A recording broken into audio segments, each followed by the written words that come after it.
Joshua chapter 24, the covenant renewed at Shechem. Then Joshua assembled all the tribes of Israel at Shechem. He summoned the elders, leaders, judges, and officials of Israel, and they presented themselves before God. Joshua said to all the people, "This is what the Lord, the God of Israel, says. Long ago, your ancestors, including Terah, the father of Abraham and Nahor, lived beyond the Euphrates River and worshipped other gods. But I took your father Abraham from the land beyond the Euphrates and led him throughout Canaan and gave him many descendants. I gave him Isaac, and to Isaac I gave Jacob and Esau. I assigned the hill country to Seir to Esau, but Jacob and his family went down to Egypt.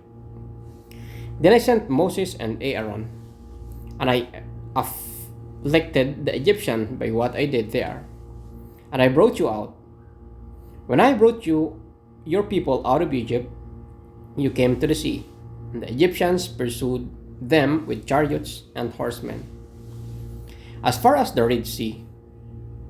But they cried to the Lord for help, and he put darkness between you and the Egyptians. He brought the sea over them and covered them. You saw with your own eyes what I did to the Egyptians. Then you lived in the wilderness for a long time. I brought you to the land of the Amorites who live east of the Jordan. They fought against you, but I gave them into your hands. I destroyed them from before you, and you took possession of their land. When Balak son of Zippor, the king of Moab, prepared to fight against Israel, he sent for Balaam son of Beor to put a curse on you. But I would not listen to Balaam.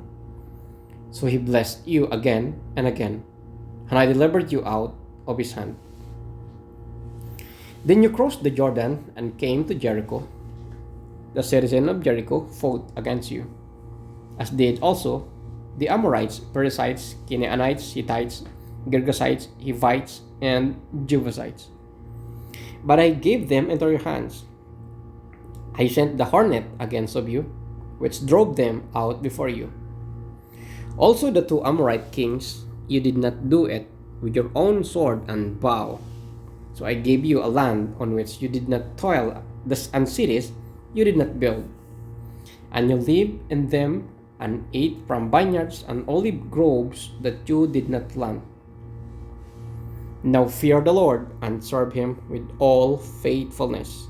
Throw away the gods your ancestors worshipped beyond the Euphrates River and in Egypt, and serve the Lord. But if serving the Lord seems undesirable to you, then choose for yourself this day whom you will serve, whether the gods your ancestors served beyond the Euphrates or the gods of the Amorites in whose land you are living. But as for me and my household, we will serve the Lord." Then the people answered, "Far be it from us to forsake the Lord to serve other gods. It was the Lord our God himself who brought us and our parents up out of Egypt, from that land of slavery, and performed those great signs before our eyes. He protected us on our entire journey and among all the nations through which we traveled. And the Lord drove out before us all the nations, including the Amorites who live in the land. We too will serve the Lord, because he is our God." Joshua said to the people, "You are not able to serve the Lord. He is a holy God. He is a jealous God. He will not forgive your rebellion and your sins. If you forsake the Lord to serve foreign gods, he will turn and bring disaster on you and make an end of you, after he has been good to you." But the people said to Joshua, "No, we will serve the Lord." Then Joshua said, "You are witnesses against yourselves that you have chosen to serve the Lord." "Yes, we are witnesses," they replied. Now then, Joshua said, "Throw away the foreign gods that are among you, and yield your hearts to the Lord, the God of Israel." And the people said to Joshua, "We will serve the Lord our God and obey him." On that day Joshua made a covenant for the people, and there at Shechem he reaffirmed for them decrees and laws. And Joshua recorded these things in the book of the law of God. Then he took large stones and set it up there under the oak near the holy place of the Lord. See, he said to all the people, this stone will witness against us. It has heard all the words the Lord has said to us. It will be a witness against you if you are untrue to your God.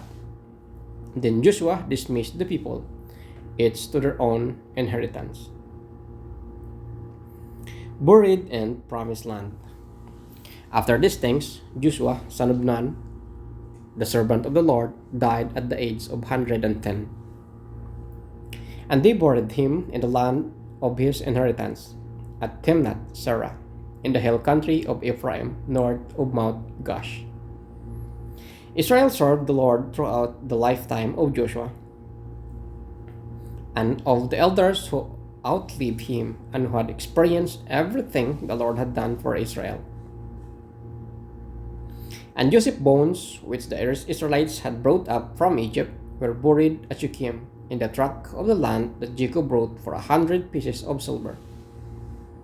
From the sons of Hamor, the father of Shechem, this became the inheritance of Joseph's descendants. And Eleazar, son of Aaron, was buried in Gibeah, which had been allotted to his son Phinehas in the hill country of Ephraim.